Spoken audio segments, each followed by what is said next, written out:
اعوذ باللہ من الشیطان اللعین الرجیم بسم اللہ الرحمن الرحیم۔ کتاب علل الشرائع جلد دوم، فائل نمبر 9، صفحہ نمبر 439 اور باب 153۔ وہ سبب جس کی بنا پر نبی اکرم صلی اللہ علیہ وآلہ وسلم نے حج میں عمرے سے تمتع نہیں کیا مگر لوگوں کو تمتع کا حکم دیا۔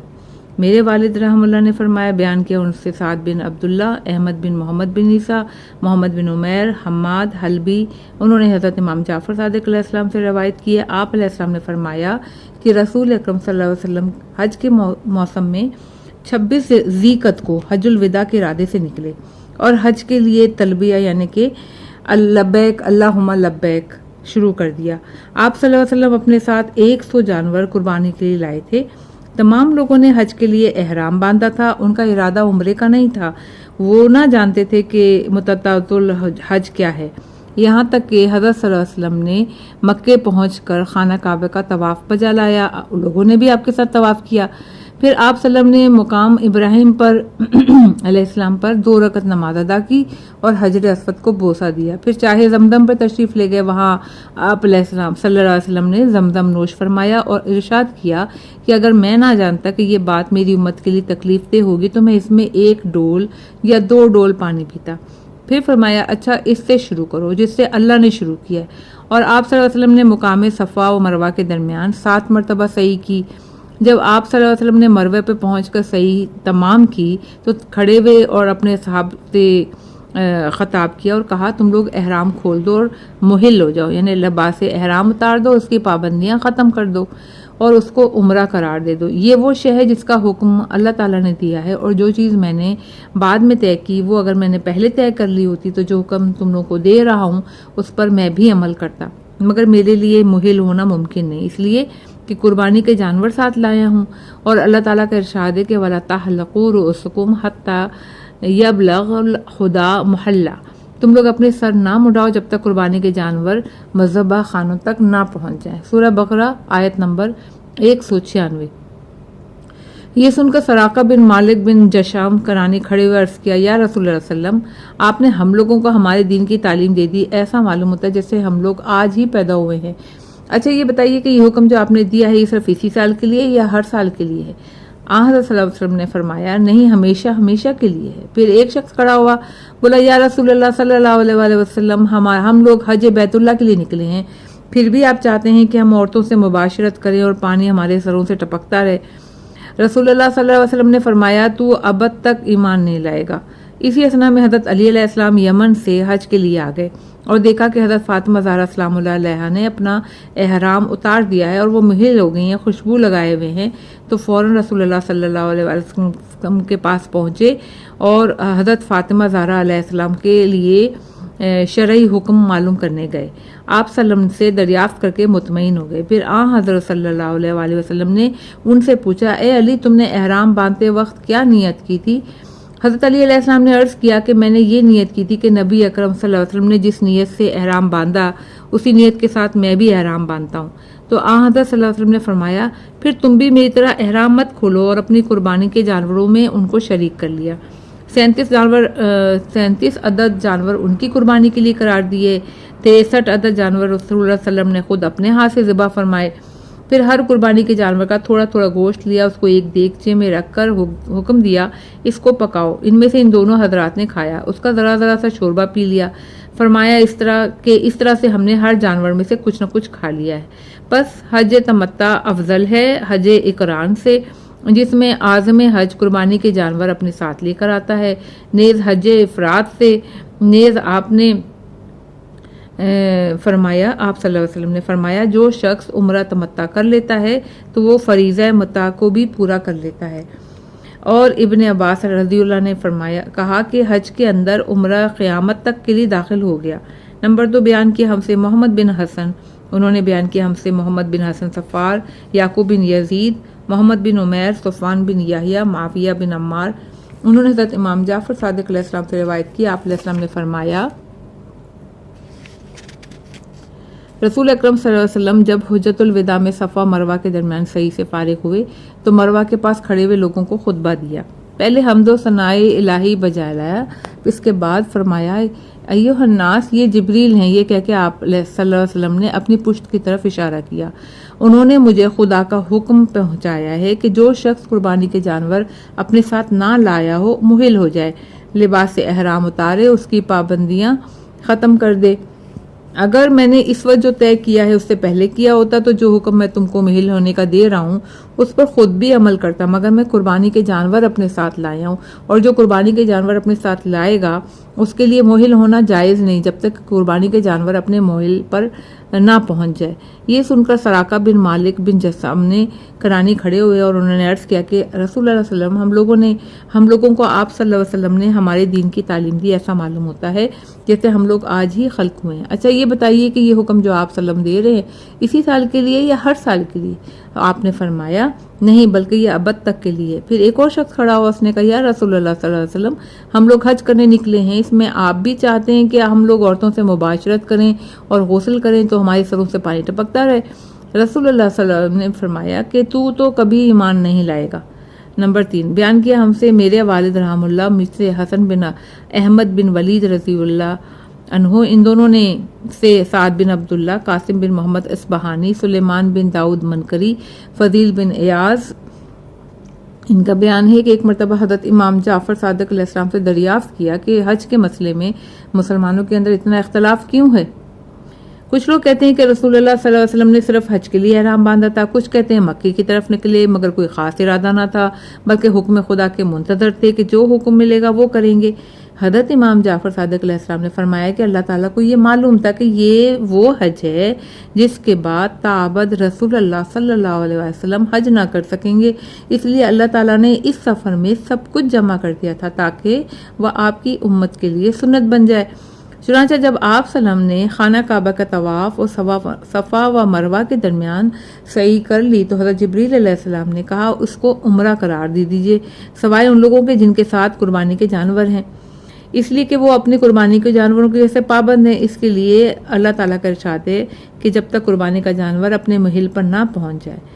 اور حضرت صلی اللہ علیہ وسلم اگلے عربوں کے دستور پر نکلے تھے کیونکہ عرب والے حج کے سوا کچھ اور نہیں جانتے تھے، اسی بنا پر حکم خدا کے منتظر تھے۔ امام علیہ السلام نے فرمایا کہ اس وقت تک لوگ اپنے ایام جاہلیت کے دستور پر چل رہے تھے، اتنا ہوا کہ اسلام نے حج میں کچھ تبدیلی کر دی۔ وہ لوگ حج کے موسم میں عمرے سے ناواقف تھے، چنانچہ جب رسول اکرم صلی اللہ علیہ وآلہ وسلم نے جس وقت لوگوں کو حج کے فسخ کرنے کا حکم دیا تو یہ فرمایا کہ میں نے حج میں عمرے کو قیامت تک کے لیے داخل کر دیا۔ اس کے بعد آپ صلی اللہ علیہ وسلم نے ایک ہاتھ کی انگلیوں کو دوسرے ہاتھ کی انگلیوں میں ڈال کر بتایا،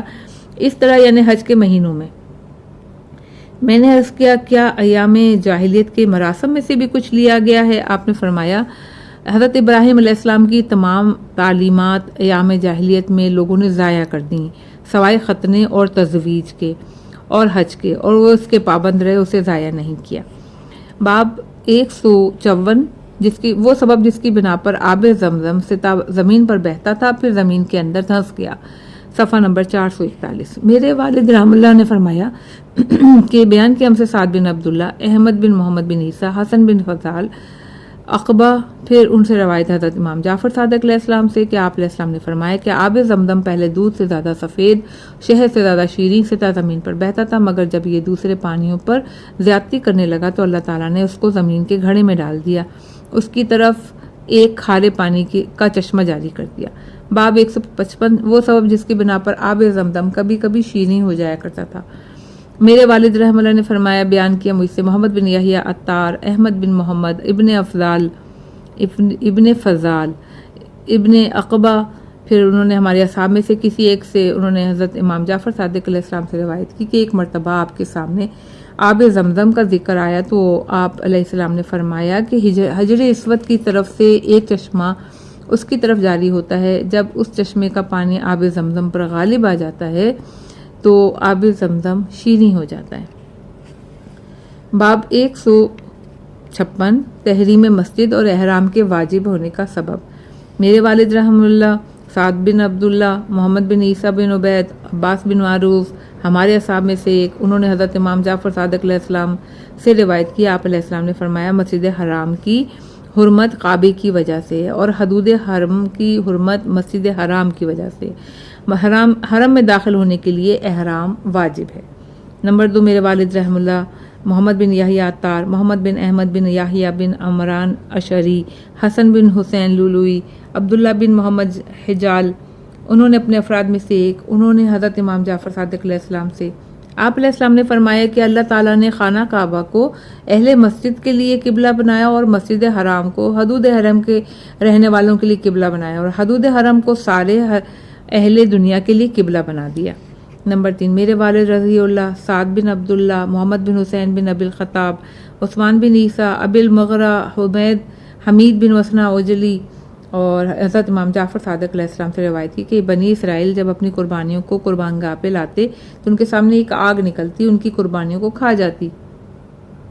پھر اللہ تعالیٰ نے قربانی کی جگہ احرام کو قرار دے دیا۔ صفحہ 442، باب 157، تلبیہ یعنی لبیک کہنے کا مطلب۔ میرے والد رحم اللہ رضی اللہ تعالیٰ عنہ پھر حسین بن محمد بن عامر، اپنے چچا عبداللہ بن عامر، محمد بن ابی عمیر، حماد بن عثمان، عبید اللہ بن علی حلبی، حضرت امام جعفر صادق علیہ السلام۔ راوی کا بیان ہے کہ میں نے آپ علیہ السلام سے دریافت کیا کہ حج میں تلبیہ کیوں قرار دیا گیا؟ آپ نے فرمایا اللہ تعالیٰ نے حضرت ابراہیم علیہ السلام کی طرف وحی نازل کی کہ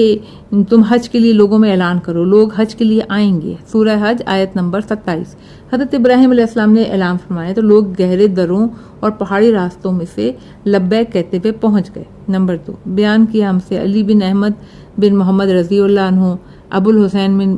محمد بن جعفر اسدی، سہل بن زیاد آدمی، جعفر بن عثمان دارمی، سلیمان بن جعفر، ابو الحسن علیہ السلام، انہوں نے کہا کہ ایک مرتبہ میں نے حضرت ابو الحسن علیہ السلام سے تلبیہ اور اس کے سبب کے متعلق دریافت کیا۔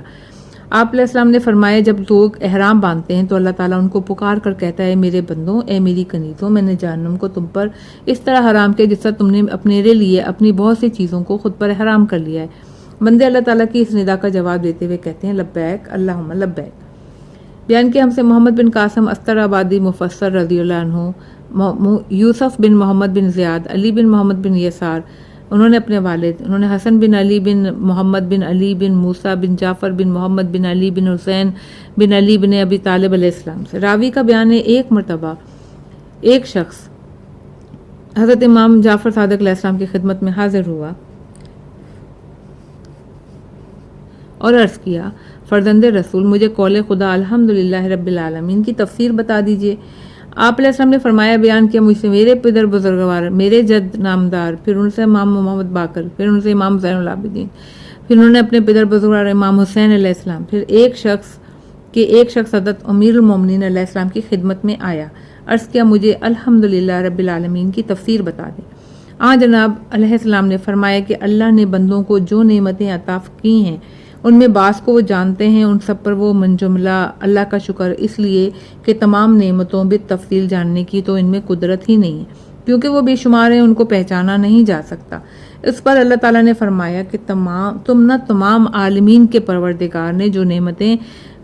ہم لوگوں کو عطا کی ہیں ان سب پر اللہ کی حمد، اور اس پر ہر قسم کی مخلوق شامل ہے، خواہ وہ جمادات ہوں یا حیوانات۔ حیوانات کو وہ اپنی پیدا کی ہوئی روزی سے رزق دیتا ہے، غذا دیتا ہے، ان کو اپنے حفظ و نگہبانی کے احاطے میں رکھتا ہے اور اپنے حسب مصلحت ان کی دیکھ بھال کرتا ہے، اور جمادات تو اپنی قدرت سے ان کے اجزاء کو ایک دوسرے سے متصل رکھتا ہے، پاش نہیں ہونے دیتا، جو جدا جدا ہو چکے ہیں ان کو باہم چپکنے سے بچاتا ہے، آسمان کو روکے رکھتا ہے کہ بغیر اس کے اذن اور مشیت کے زمین پر نہ گر پڑے، اور زمین کو روکے ہوئے ہے کہ وہ بغیر اس کے حکم مشیت کے دھنس نہ جائے، بے شک وہ اپنے بندوں پر بہت مہربان اور رحم کرنے والا ہے۔ رب العالمین کا مطلب یہ ہے کہ وہ سب کا رازق اور مالک ہے، ان سب کا رزق کھینچ کر ان تک پہنچاتا ہے جہاں سے وہ سب جانتے ہیں اور جہاں سے وہ سب نہیں جانتے، اور رزق تو تقسیم شدہ ہے، وہ دنیا میں جہاں اور جس طرح بھی ہوگا بنی آدم تک پہنچے گا، کسی متقی کے تقوی کی وجہ سے اس میں اضافہ نہ ہوگا اور کسی فاسق و فاجر کے فسق و فجور کی وجہ سے اس میں کمی نہ ہوگی۔ ہمارے اور ہمارے رزق کے درمیان ایک پردہ ہے، اس لیے ہم اس کو تلاش کرتے ہیں، اگر تم میں سے کوئی اپنے رزق سے بھاگے تو رزق خود تلاش کر کے اس تک پہنچے گا، جس طرح بھی ہو اس کو تلاش کر لے گا۔ چنانچہ اللہ تعالیٰ کا ارشاد ہے کہ اے میرے بندو کہو اللہ کا شکر ان چیزوں پر جو اس نے ہم لوگوں کو عطا کی ہیں۔ ایک حدیث میں کہ سابقہ کتابوں میں اللہ تعالیٰ نے ہم لوگوں کا تذکرہ فرمایا ہے، اس لیے محمد و آل محمد علیہ السلام اور ان کے شیعوں پر تو خصوصی واجب ہے کہ وہ اللہ کے اس فضل و کرم پر اللہ کا شکر ادا کریں۔ حدیث یہ کہ رسول اللہ صلی اللہ علیہ وسلم نے ارشاد فرمایا کہ جب اللہ تعالیٰ نے حضرت موسیٰ ابن عمران علیہ السلام کو مبعوث کیا اور اپنی رسالت کے لیے منتخب کیا، انہیں فرعون سے نجات دی، ان کے لیے دریا کو شگافتہ کیا، ان کی قوم بنی اسرائیل کو دریا پار کرا دیا، تو انہیں توریت اور الواح عطا کی۔ انہوں نے یہ دیکھا کہ اللہ کے نزدیک ان کی کیا منزلت ہے، تو عرض کیا کہ پروردگار تو نے مجھے اتنا مکرم کیا کہ اس سے پہلے کسی کو نہیں کیا۔ تو اللہ تعالیٰ نے فرمایا، اے موسیٰ، تمہیں معلوم ہے کہ محمد صلی اللہ علیہ وسلم میرے نزدیک میرے تمام ملائکہ بلکہ میری تمام مخلوق میں سب سے زیادہ افضل ہیں۔ موسیٰ علیہ السلام نے عرض کیا، ہے پروردگار، اچھا اگر محمد صلی اللہ علیہ وسلم تیری مخلوق میں تیرے نزدیک سب سے زیادہ مکرم ہے، تو کیا انبیاء میں سے کسی کی آل بھی میری آل سے زیادہ مکرم ہے؟ اللہ تعالیٰ نے فرمایا کہ اے موسیٰ، کیا تمہیں نہیں معلوم کہ محمد صلی اللہ علیہ وآلہ وسلم کی آل تمام انبیاء کی آل سے افضل ہے، جس طرح محمد صلی اللہ علیہ وسلم تمام رسولوں میں سب سے زیادہ افضل ہیں۔ حضرت موسیٰ علیہ السلام نے عرض کیا، پروردگار، اچھا اگر محمد صلی اللہ علیہ وسلم کی آل ایسی ہے تو کیا تمام انبیاء کی امتوں میں سے کوئی امت بھی تیری نزدیک میری امت سے زیادہ افضل ہے؟ میری امت پہ تو نے ابر کا سایہ کیا، ان پہ من و سلوہ نازل کیا، ان کے لیے دریا شگافتہ کیا۔ اللہ تعالیٰ نے فرمایا، اے موسیٰ، کیا تم نہیں جانتے ہو کہ محمد صلی اللہ علیہ وسلم کی امت تمام امتوں سے افضل ہے، جس طرح وہ تمام مخلوقات سے افضل ہیں؟ حضرت موسیٰ علیہ السلام نے کہا، پروردگار، کاش میں ان لوگوں کو دیکھ لیتا۔ اللہ تعالیٰ نے ان کی طرف وحی کی، اے موسیٰ، تم ان لوگوں کو نہیں دیکھ سکو گے، اس لیے کہ ان کے ظہور کا وقت ابھی نہیں آیا۔ ہاں، تم انہیں جنان و جنات عدن و فردوس میں محمد صلی اللہ علیہ وسلم کے پاس دیکھ سکو گے کہ وہ جنت کی نعمتوں سے بہراور ہو رہے ہیں، وہاں کی آسائشیں پا کر خوش ہو رہے ہیں۔ اچھا تم چاہتے ہو کہ ان کی گفتگو سنو؟ موسیٰ نے کہا، ہاں اے پروردگار۔ تو اللہ تعالیٰ نے فرمایا، اچھا تو پھر اب میرے سامنے کھڑے ہو جاؤ، اپنے ادار کو چست باندھ لو، اس طرح کھڑے رہو جس طرح ایک عبد ذلیل اپنے صاحب جلال مالک کے پاس کھڑا ہوتا ہے۔ موسیٰ علیہ السلام نے ایسے ہی کیا تو اللہ نے آواز دی، اے امت محمد صلی اللہ علیہ وسلم۔ تو امت محمد صلی اللہ علیہ وسلم اپنے آبا کی سلبوں اور اپنے امہات کی رحموں میں تھی۔ اس نے وہیں سے جواب دیا، لبیک اللہم لبیک، لبیک لا شریک لک لبیک، ان الحمد والنعمت لک والملک لا شریک لک۔ اس کو میں دوبارہ بولوں گی، لبیک اللہم لبیک لا شریک لک لبیک، ان الحمد والنعمت لک والملک لا شریک لک۔ تو اسی کو اللہ نے حج کا شعار اور دستور بنا دیا۔ اس کے بعد اللہ تعالیٰ نے آواز دی، اے امت محمد صلی اللہ علیہ وسلم، میرا فیصلہ تم لوگوں کے لیے یہ ہے کہ میری رحمت میرے غضب سے پہلے ہوگی، میرا عفو میرے عتاب سے قبل ہوگا، تمہارے لیے میری طرف سے قبولیت تمہاری دعا کرنے سے پہلے ہوگی، تمہارا سوال کرنے سے پہلے تمہیں عطا کروں گا۔ یہ صرف تم میں سے ان لوگوں کے لیے ہوگا جو میرے پاس اس امر کی گواہی دیتے ہوئے آئیں گے کہ نہیں ہے کوئی اللہ سوائے اس اللہ کے، وہ اکیلا ہے، اس کا کوئی شریک نہیں، اور محمد صلی اللہ علیہ وآلہ وسلم اس کے بندے، اس کے رسول ہیں۔ انہوں نے جو کچھ کہا اور جو کچھ کیا وہ حق کیا، اور علی ابن ابی طالب علیہ السلام ان کے بھائی ہیں، ان کے بعد ان کے وصی ہیں، ان کے ولی ہیں، ان کی اطاعت بھی اسی طرح واجب ہے جس طرح سے محمد صلی اللہ علیہ وسلم کی اطاعت واجب ہے۔ ان دونوں کے بعد ان کے منتخب پاک و طاہر اولیاء جن کے پاس اللہ تعالیٰ کی عجیب عجیب نشانیاں اور اللہ کی طرف سے دلیل و حجت ہیں، ان لوگوں کو جو اپنا ولی سمجھتا ہوگا اس کو اپنی جنت میں داخل کروں گا،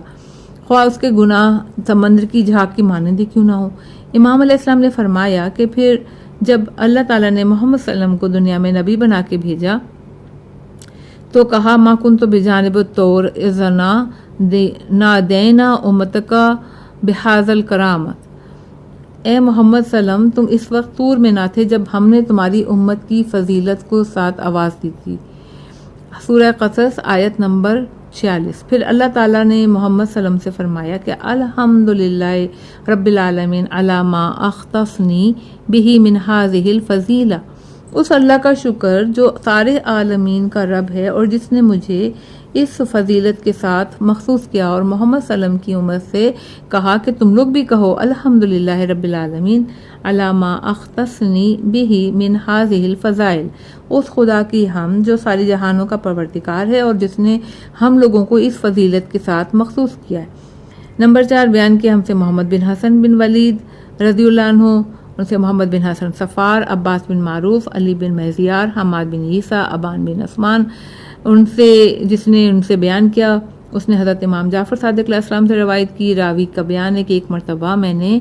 آپ علیہ السلام سے دریافت کیا کہ تلبیہ کیوں کہتے ہیں؟ آپ نے فرمایا حضرت موسیٰ علیہ السلام کا اپنے رب کی پکار کا قبول کرنا ہے۔ نمبر 5 میرا بیان کیا ہم سے میرے والد رضی اللہ عنہ نے،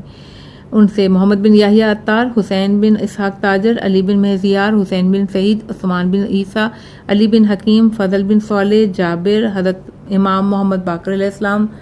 سے روایت کی۔ آپ نے فرمایا حضرت موسیٰ علیہ السلام نے رملہ مصر سے احرام باندھا، احرام باندھے ہوئے صفائے روحا سے اپنے ناخے کی لیف خرمے کی مہار تھامے ہوئے لبیک لبیک کہتے ہوئے چلے تو تمام پہاڑوں سے بھی لبیک لبیک کی آواز آنے لگی۔ نمبر 6 بیان کیا ہم سے محمد بن حسن بن احمد بن ولید، محمد بن حسن صفار، عباس بن معروف، علی بن مہزیار، حماد بن عیسیٰ، حسین بن مختار، ابی بصیر، حضرت امام جعفر صادق علیہ السلام کو انہوں نے فرماتے ہوئے سنا کہ حضرت موسیٰ علیہ السلام کتوانی آبا دوش پہ ڈالے ہوئے اور سرخ اونٹ کی لیف خرما کی مہار تھامے ہوئے 70 نبیوں کے ساتھ روحا کی پہاڑی راستوں سے گزرتے ہوئے لبیک عبدکا وابن عبدکا لبیک، حاضر ہے تیرا بندہ اور تیرے بندے کا فرزند حاضر ہے کہتے ہوئے چلے۔ نمبر 7 مجھ سے میرے والد رضی اللہ نے فرمایا، بیان کیا ہم سے عبداللہ بن جعفر حمیری، ابراہیم بن مہزیار، انہوں نے اپنے بھائی علی بن مہزیار، ابن ابی عمیر، حاشام بن حکم، حضرت امام جعفر صادق علیہ السلام سے روایت۔ آپ نے فرمایا کہ حضرت موسیٰ پیغمبر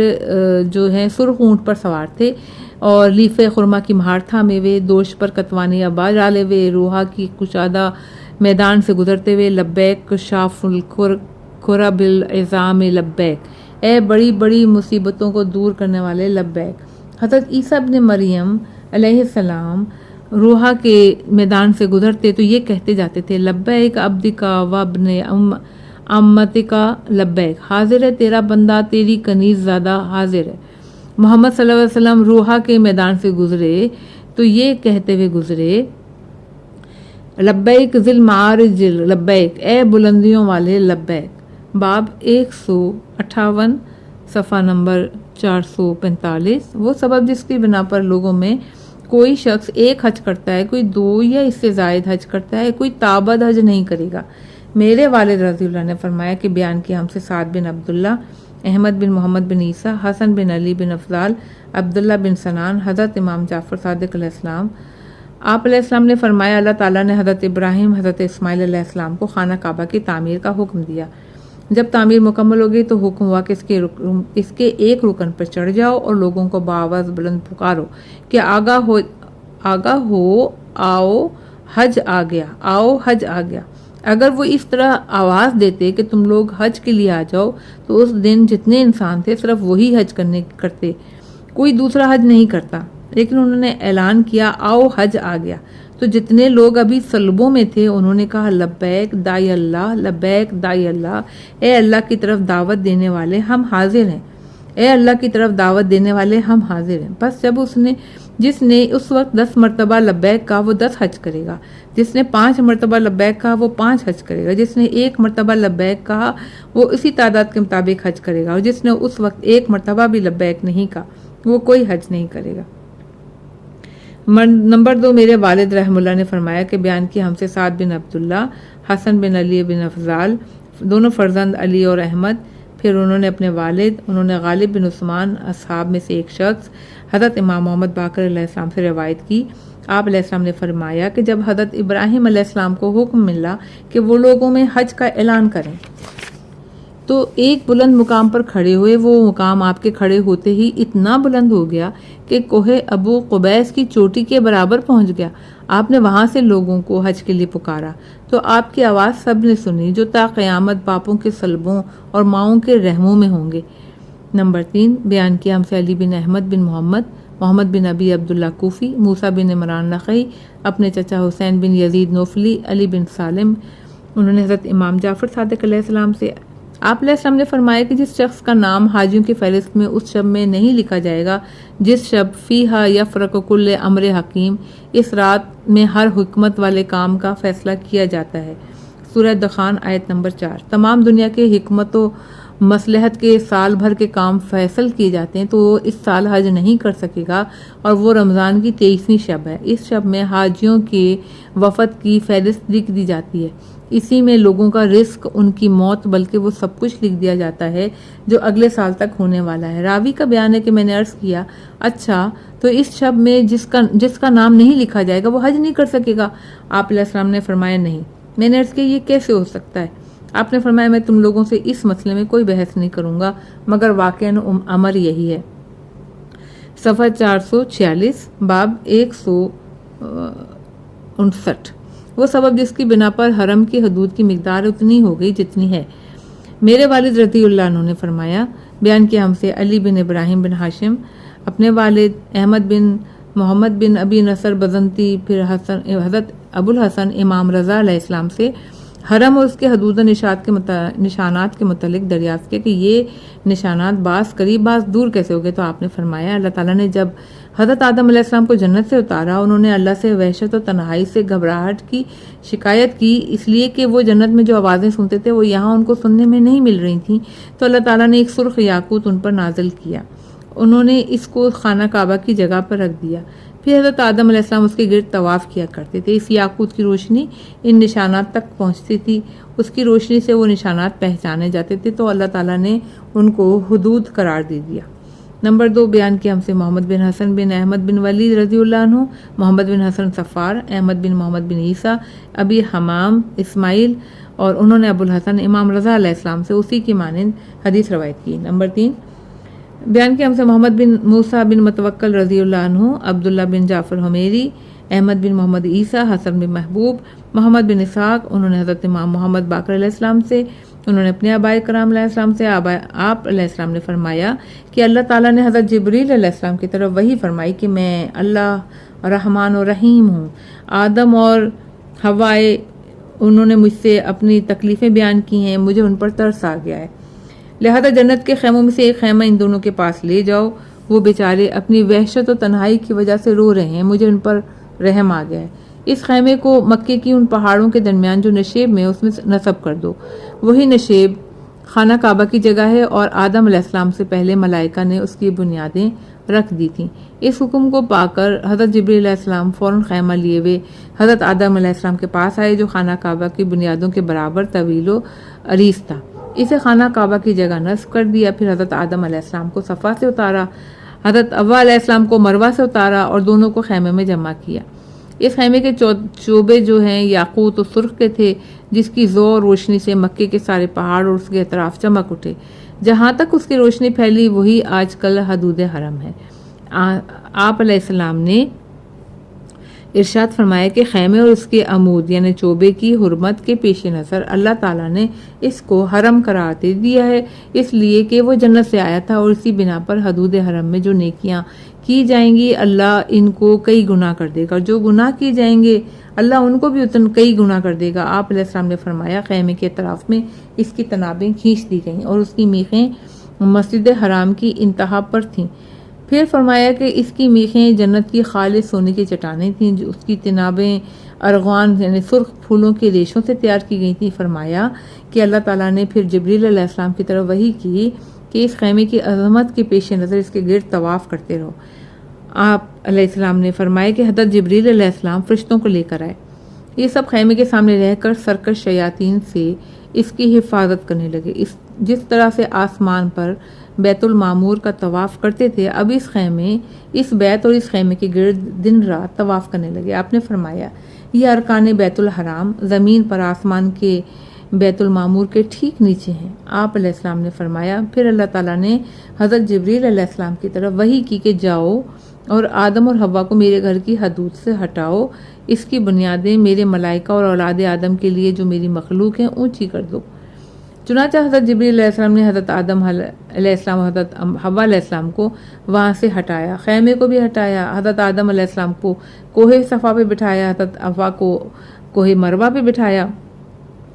حضرت آدم علیہ السلام نے کہا جبریل کیا اللہ تعالیٰ ہم سے ناراض ہو گئے ہیں جو تم نے ہمیں یہاں سے ہٹایا ہے، ہم دونوں کو الگ کر دیا، یا اللہ کی مرضی یہی ہے اس کا ہم لوگوں کے لیے فیصلہ یہی ہے۔ حضرت جبریل علیہ السلام نے کہا نہیں، یہ اللہ تعالیٰ کی ناراضگی کی وجہ سے نہیں ہے، لیکن اللہ تعالیٰ جو کرتا ہے اس سے پوچھا نہیں جاتا کہ تو نے یہ کیا کیا۔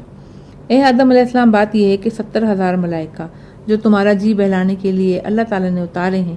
انہوں نے اللہ تعالیٰ سے درخواست کی اس خیمے کی جگہ ایک گھر تعمیر کرا دے جو بیت المعمور کے ٹھیک نیچے زمین پر ہو، تاکہ جس طرح سے آسمان پر بیت المعمور کا طواف کیا کرتے تھے اسی طرح اس کا طواف کریں۔ اس بنا پر اللہ تعالیٰ نے حکم دیا کہ تم کو اس خیمے کو ہٹا دیں، اور حضرت آدم علیہ السلام نے کہا ہم اللہ کی تقدیر اور اس کی رضا پہ راضی ہیں، جو کچھ اللہ تعالیٰ نے ہم لوگوں کے متعلق حکم دیا ہے اس کی تعمیل کرو۔ پھر حضرت جبریل علیہ السلام نے ایک پتھر صفا سے، ایک پتھر مروہ سے، ایک طور سینا سے، ایک جبل السلام سے جو کہ پشت کوفہ پر ہے، لے کر بیت الحرام کی بنیادیں رکھیں۔ پھر اللہ تعالیٰ نے حضرت جبریل علیہ السلام کی طرف وحی کی اس کو تعمیر مکمل کرو۔ پھر حضرت جبریل علیہ السلام اپنے بازوؤں سے بے حکم خدا 4 پتھر ان مقامات سے کھیڑ لے کر آئے۔ انہیں اللہ تعالیٰ نے جہاں پہ حکم دیا تھا وہاں پہ چاروں گوشوں یعنی چاروں ارکان پہ رکھ دیا۔ پھر وہی آئی، اب اس کی تعمیر کوہ ابو قبیس کے پتھروں سے مکمل کرو، ایک دروازہ اس کا شرق ایک غرب میں رکھو۔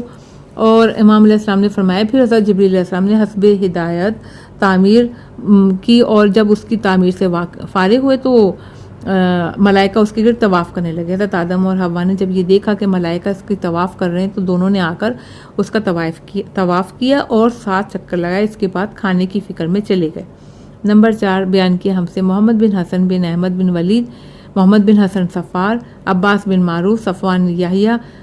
ان کا بیان ہے کہ ایک مرتبہ حضرت امام حسن علیہ السلام سے حرم اور اس کے حدود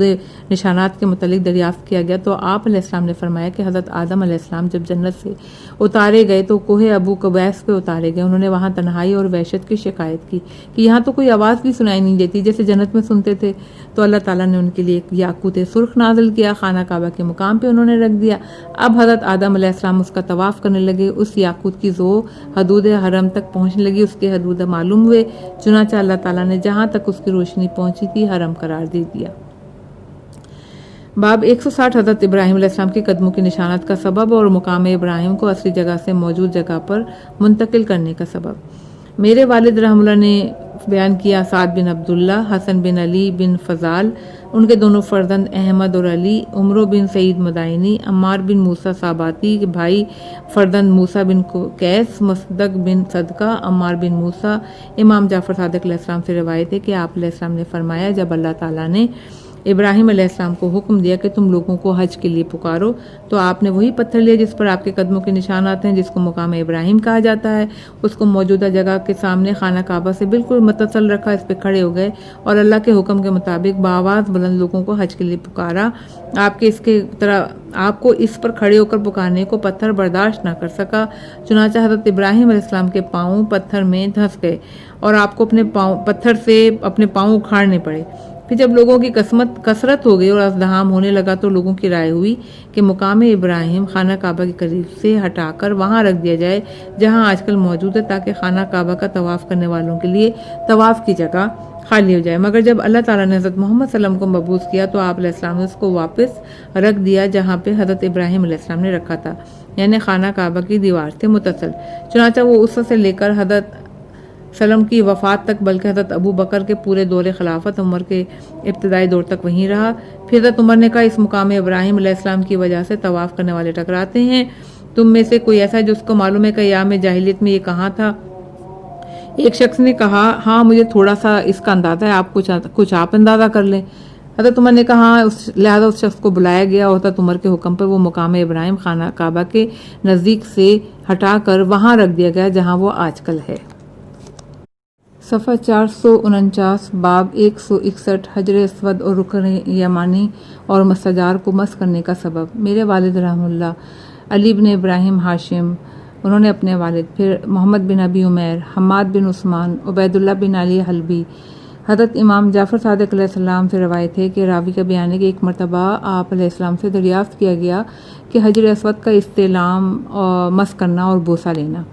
کیوں کیا جاتا ہے؟ آپ نے فرمایا اس لیے کہ اس میں تمام خلائق کے عہد و میثاق ودیت ہیں۔ ایک دوسری حدیث میں کہ آپ نے فرمایا کہ اس لیے کہ جب اللہ تعالیٰ نے اپنے بندوں سے عہد و میثاق لیا تو حجر اسود کو حکم دیا کہ اس عہد و میثاق کو نگل لے، اور اس نے نگل لیا، چنانچہ جس نے اپنے عہد و میثاق کو پورا کیا وہ اس کو گواہی دے گا۔ نمبر 2 مجھ سے بیان کیا علی بن محمد رحم اللہ، محمد بن ابی عبداللہ کوفی، محمد بن اسماعیل برمکی، علی بن عباس، قاسم بن ربی صحاف، محمد بن سنان، حضرت امام ابو الحسن علی بن موسیٰ رضا علیہ السلام، ان کے مسائل کے جواب میں جو کچھ تحریر فرمایا اس میں حجر اسود کو بوسہ دینا مسح کرنا کے سبب یہ بھی تحریر فرمایا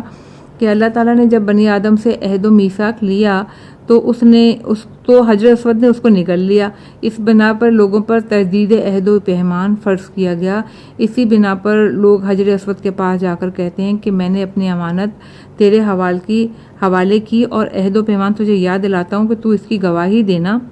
اسی بنا پہ حضرت سلمان رضی اللہ تعالیٰ عنہ کا قول ہے کہ قیامت کے دن حجر اسود کو لایا جائے گا تو وہ کوہ ابو قبیس کے مانند بڑا ہوگا، اس کے زبان اور ہونٹ ہوں گے تاکہ وہ لوگوں کے عہد و پیمان کی گواہی دے گا۔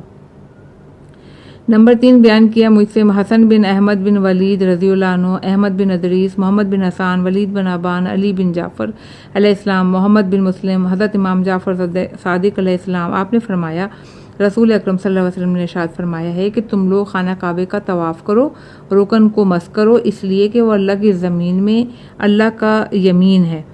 اللہ کی مخلوق اس سے اسی طرح مصافحہ کرتی ہے جیسے کوئی غلام یا کوئی مہمان کرتا ہے تاکہ وہ اس کے وفائے عہد کی گواہی دے۔ اس کتاب کے مصنف علیہ الرحمہ فرماتے ہیں کہ یمین اللہ کے معنی راہ خدا کے ہیں جس کے ذریعے مومن جنت کی طرف سے جائیں گے۔ اسی بنا پر حضرت امام جعفر صادق علیہ السلام نے فرمایا کہ یہ حجر اسود ہم لوگوں کا وہ دروازہ ہے جس سے ہو کر ہم لوگ جنت میں داخل ہوں گے۔ اسی بنا پر آپ علیہ السلام نے ارشاد فرمایا کہ اس کے اندر جنت کا ایک دروازہ ہے، جب سے یہ کھلا ہے کبھی بند نہیں ہوا، اس میں جنت کی نہر ہے جس میں بندوں کے اعمال ڈالے جاتے ہیں، یہ رکن یمنی ہے، رکن حجر اسود نہیں ہے۔ صفحہ نمبر 450 نمبر 4 بیان کیا ہم سے محمد بن حسن بن احمد بن ولید، حسین بن حسن بن آبان، حسین بن سعید ابن فضال یونس، انہوں نے ایک شخص سے جس نے اس کا ذکر کیا اس نے حضرت امام جعفر صادق علیہ السلام سے روایت کی۔ راوی کا بیان ایک مرتبہ میں نے آپ علیہ السلام سے ملتزم یعنی رکن یمانی اور حجر اسود کے درمیان کی دیوار کے متعلق دریافت کیا کہ اس کا التزام کیوں ہے اور وہاں کیوں ذکر کیا جائے۔ آپ علیہ السلام نے فرمایا وہاں جنت کی ایک نہر ہے جہاں ہر پنجشنبے کو بندوں کے اعمال ڈالے جاتے ہیں۔ نمبر 5 بیان کیا ہم سے محمد بن حسن بن احمد بن ولید رضی اللہ عنہ، محمد بن حسن صفار، عباس بن معروف، حماد بن عیسیٰ، ابی بصیر زرارہ، محمد بن مسلم، ان سب نے حضرت امام جعفر صادق علیہ السلام سے روایت کی کہ آپ علیہ السلام نے فرمایا کہ اللہ تعالیٰ نے حجر اسود کو خلق کیا، پھر بندوں سے عہد و پیمان لیا، پھر حجر اسود کو حکم دیا کہ اس کو نگل جا، اور مومنین اسی میثاق کی تجدید کرتے ہیں۔ نمبر 6 بیان کیا ہم سے محمد بن حسن بن احمد بن ولید رضی اللہ عنہ، محمد بن حسن صفار، محمد بن عیسیٰ بن عبید، زیاد کندی، عبداللہ بن سنان، اور انہوں نے کہا جس اسنا میں ہم لوگ طواف کر رہے تھے کہ اعلی عمر میں سے ایک شخص ادھر سے گزرا تو دیکھا ایک شخص اپنے ہاتھ سے پکڑے ہوئے حجر اسود کو بوسہ دے رہا ہے، تو عمری نے اسے سخت جھڑکا اور سخت سست کہا تیرا حج باطل ہو گیا، تو جس کو بوسہ دے رہا ہے وہ ایک پتھر ہے جو نفع پہنچا سکتا ہے نہ نقصان۔ راوی کا بیان ہے کہ میں نے حضرت امام جعفر صادق علیہ السلام سے کہا کہ میں آپ پہ قربان جاؤں کہ آپ نے سنا نہیں وہ عمری اس حجر اسود کو بوسہ دینے والے کو کیا کہہ رہا تھا کہ بندہ خدا تیرا حج باطل ہو گیا ہے، حجر اسود ایک پتھر ہے جو نفع پہنچا سکتا ہے نہ نقصان۔ آپ علیہ السلام نے فرمایا کہ وہ جھوٹا ہے، وہ جھوٹا ہے، وہ جھوٹا ہے۔ قیامت کے دن حجر اسود کی زبان نہایت تیز اور فصیح ہوگی اور وہ لوگوں کے وفائے عہد کی گواہی دے گا۔ پھر فرمایا کہ جس وقت اللہ تعالیٰ نے زمین اور آسمان کو پیدا کیا تو وہ دریا بھی پیدا کیے، 2، ایک میٹھے پانی کا، ایک کھارے پانی کا۔ پھر حضرت آدم علیہ السلام کی مٹی کو میٹھے پانی سے پیدا کیا، اسی پر کھارے دریا کے پانی کا چھینٹا دیا، پھر اسی مٹی سے حضرت آدم علیہ السلام کو پیدا کیا اور اس کی اس طرح مالش کی کہ جس طرح سے چمڑے کی مالش کی جاتی ہے، پھر کچھ عرصہ اس کے لیے چھوڑ دیا، اب جو چاہا کہ اس میں روح پھونکے تو پھر اسے چمڑے کی طرح کھڑا کر دیا اور اس کے دانے بازو سے ایک مٹھی ذرات کی مانند لی اور کہا یہ سب جنت کی طرف جائیں گے، پھر ایک مٹھی بانے بازوں سے لی اور کہا یہ سب جہنم کی طرف جائیں گے، پھر دائیں اور بائیں والوں میں قوت گویائی پیدا کر دی، تو بائیں والے اصحاب یسار نے کہا کہ تو نے ہم لوگوں کے لیے جہنم کیوں پیدا کیا، ابھی تو نے نہ کوئی اپنی مرضی ہم پہ ظاہر کی، نہ ہم لوگوں کے پاس کوئی رسول بھیجا۔ اللہ تعالیٰ نے فرمایا سب میں نے اپنے اس علم کے بنا پر کیا ہے، مجھے معلوم ہے تم لوگ کیا ہونے والے ہو اور ابھی میں تم لوگوں کا امتحان لے لیتا ہوں۔ یہ کہہ کر جہنم کو حکم دیا، وہ بھڑک اٹھی تو اصحاب یسار سے کہا اچھا تم سب اس میں کود پڑو، میں تم سب لوگوں کے لیے اس کو سلامتی کے ساتھ ٹھنڈا کر دوں گا۔ ان لوگوں نے کہا ہم نے تو اس کا سبب پوچھا تھا مگر تم نے ہمیں بھگانے کی بات کر دی، اگر تو اصحاب یمین کو بھی یہی حکم دے تو وہ بھی اس میں داخل نہ ہوں گے۔ ان کا یہ جواب سن کر اللہ تعالیٰ نے جہنم کو حکم دیا، وہ پھر بھڑک اٹھی تو اصحاب یمین سے کہا تم سب اس میں کود پڑو، ہم اس آگ کو سلامتی کے ساتھ ٹھنڈا کر دیں گے۔ سن کر سارے اصحاب یمین جہنم کی آگ میں کود پڑے اور وہ آگ سلامتی کے ساتھ ان پر ٹھنڈی ہو گئی۔ پھر اللہ تعالیٰ نے سب سے پوچھا کیا میں تمہارا رب نہیں ہوں؟ اصحاب یمین نے خوشی سے کہا ہاں، اور اصحاب یسار نے کراہت سے کہا ہاں۔ پھر اللہ تعالیٰ نے ان سب سے عہد و پیمان لیا۔ آپ علیہ السلام نے فرمایا کہ اس وقت حجر اسود جنت میں تھا، اللہ تعالیٰ نے اس کو وہاں سے نکالا اور مخلوق سے جو عہد و پیمان لیا تھا اس کے اندر ودیعت کر دیا۔ چنانچہ اللہ تعالیٰ کا قول ہے کہ وَلَهُ أَسْلَمَ مِن فِي السَّمَاوَاتِ وَالْأَرْضِ طَوْعًا وَكَرْهًا وَإِلَيْهِ يَرْجَعُونَ۔ وہ فرشتے آسمانوں میں ہیں اور وہ لوگ جو زمین میں ہیں، سب خوشی سے اور کراہت سے اس کے فرما بردار ہیں، اسی کی طرف لوٹائے جائیں گے۔ سورہ آل عمران آیت نمبر 83۔ پھر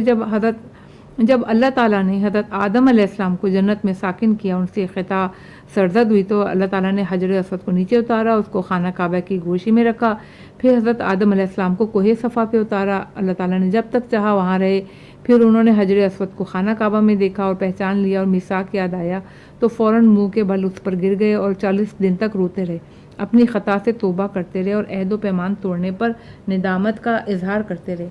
امام علیہ السلام نے فرمایا کہ اسی بنا پر تم لوگوں کو حکم دیا گیا ہے جب حجر اسود کا بوسہ لو تو یہ کہو کہ میں نے اپنی امانت ادا کر دی، اپنا عہد و پیمان پورا کر دیا تاکہ وہ قیامت کے دن اس کی گواہی دے۔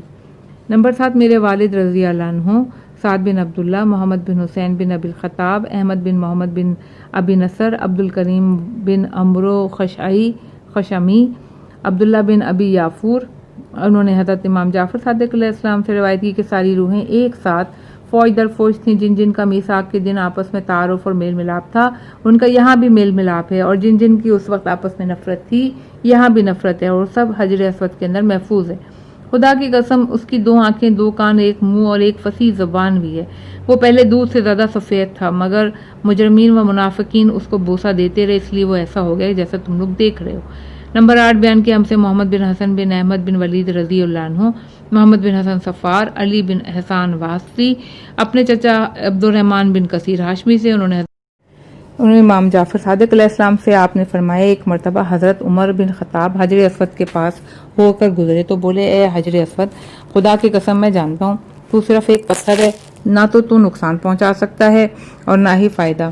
تو مگر میں نے دیکھا ہے کہ حضرت محمد صلی اللہ علیہ وسلم تجھ سے محبت کیا کرتی تھی، اس لیے میں بھی تجھ سے محبت کرتا ہوں۔ یہ سن کر امیر المومنین علیہ السلام نے فرمایا اے ابن ابی خطاب، تم نے یہ کیسے کہہ دیا؟ خدا کی قسم اللہ تعالیٰ قیامت کے دن اس کو مبعوث کرے گا، اس کی زبان ہوگی، ہونٹ بھی ہوں گے اور وہ لوگوں کی ایفائے عہد کی گواہی دے گا۔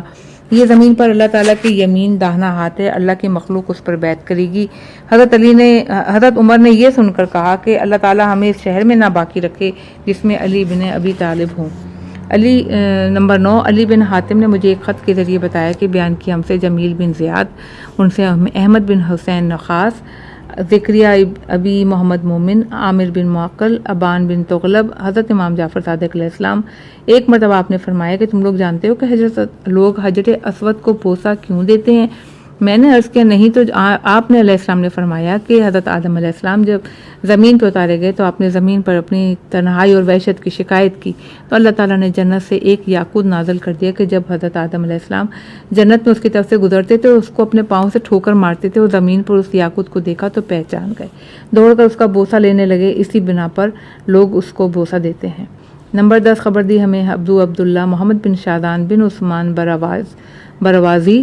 ابو علی محمد بن حارث بن سفیان حافظ سمرقندی، حضرت صالح بن سعید ترمذی، عبد المنم بن ادریس، انہوں نے اپنے والد انہوں نے وہاب یمانی ابن عباس رضی اللہ انہوں نے بیان کیا کہ ایک مرتبہ نبی اکرم صلی اللہ علیہ وسلم کے ساتھ حضرت عائشہ طواف کر رہی تھیں۔